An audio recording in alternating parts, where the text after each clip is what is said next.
Taylor with Narrow Road Adventures here. We've got the X-Bowl traction mats, Generation 2, Generation 3.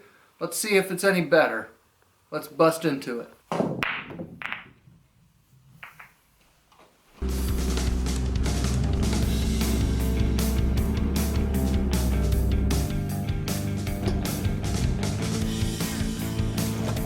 Put it in 2 swings. Good job.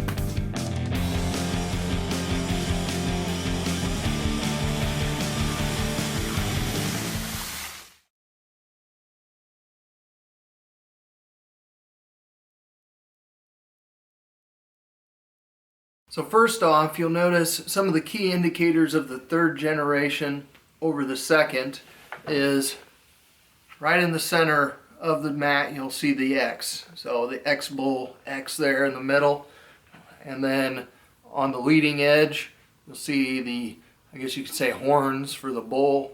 So X-Bowl makes sense, and then also the knobs.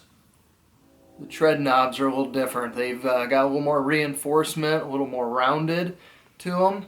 And then also you see on the underside, they added a little more reinforcement ribs along the edge that carry on to the middle. So I think that's a good structural improvement there. You also see, unlike the Gen 2, there's some divots, some holes in the bottom. They've got it a little smoother, so that should allow it to hold up better. Looking at the Gen 2, there's no X in the center. The wavy design continues on through. Instead of the bull horn logo on the front, there's some more traction treads, which that's probably the biggest thing that I like better about the Gen 2 is more gripping, initial gripping treads there to, really allow the tire to lock in. But they've got some wider treads here, so time will tell. Should be enough, to get that contact with the tire. These, with what ones I have left, you see the button treads are a little more square, a little more pronounced. Should have a little better grip onto them, but as you can see, a lot of mine, they've snapped off. Having some big 35-inch mud terrain tires, get a good grip on them. Apparently, sometimes they'll just pop off. And then you've got the underside here. You'll notice not as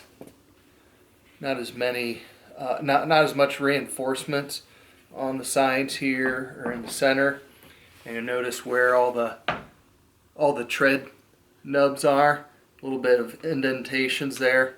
It's just, in my opinion, wasn't a very smart design. Just a little weaker there. With the new design, those are filled in, and so a little more material there to make it a little more rigid. My biggest complaint with the Gen 2 was these treads. While it's easy for the tires to grab onto them, I found they pop off, and people say, "Oh no, you're spinning your tires on them. You're melting them." Well, if you take a look at the way they've sheared off, you can see that they've actually sheared off and not melted. So that's one key thing, is you don't want to spin your tires on them, because the heat will melt the plastic. And so just want to allow them to slowly grab. Once they grab, then they pull you out. But so that the square design allows for great grab. It's really bitey. I question with this Gen 3 design, with them being a little bit more rounded, if they'll grab as well. But I should not have the problem I did with the second gen, with them breaking off. These look a lot more solid. And so I guess pluses and minuses there. And then I liked with the second gen a little more initial grabbing teeth versus the third gen. It's got the logo there instead of the teeth. Kind of a disappointment there. But the finish, the mold finish to it, looks much better. You can see with the second gen where the mold comes out here, a little bit left over on the edge here. This seems a lot more refined, smoother. They've taken that off, so just it's a nicer fit and finish there. One thing, one of the initial things I was thinking is, can I stack these new Gen 3s on top of the Gen 2s? You know, if you're wanting to carry multiple ones. So, setting them on top of each other,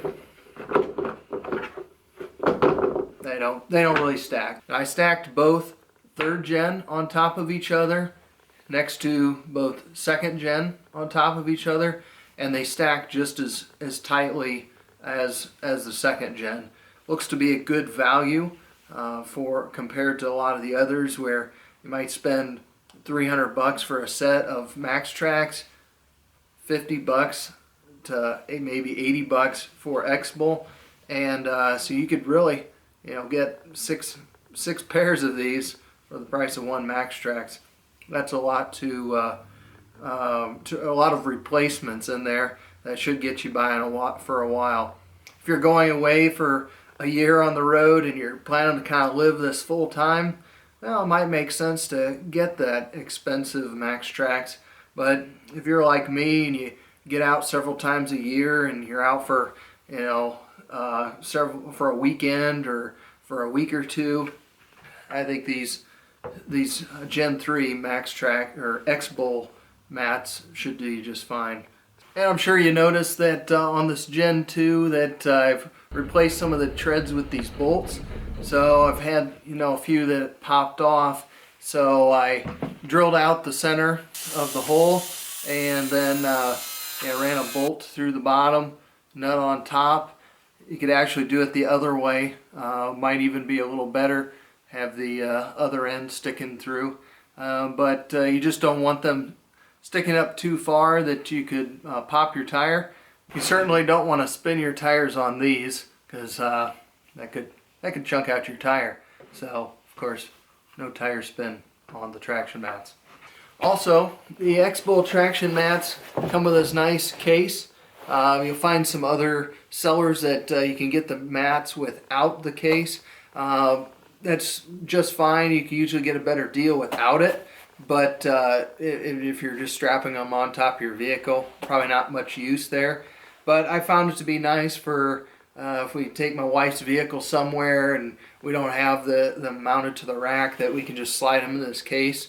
Don't have to worry about getting the interior dirty. It's got it's kind of a canvas material, and then on the inside it's got a kind of a waterproof layer in there. So, yeah, let me know if you have any questions about either gens. If there's anything I can kind of straighten out and you're thinking before you make your purchase, I'd be glad to help you there. I also see some links in the description below to both traction mats, and using those links gives a little kickback to me to help support our channel, keep the website going. And you also check out our website, narrowroadadventures.com, where we've got more gear reviews and more of the stuff that we use and enjoy, and we're continuing to build that as we go. So thank you everyone for tuning in. Catch you next time.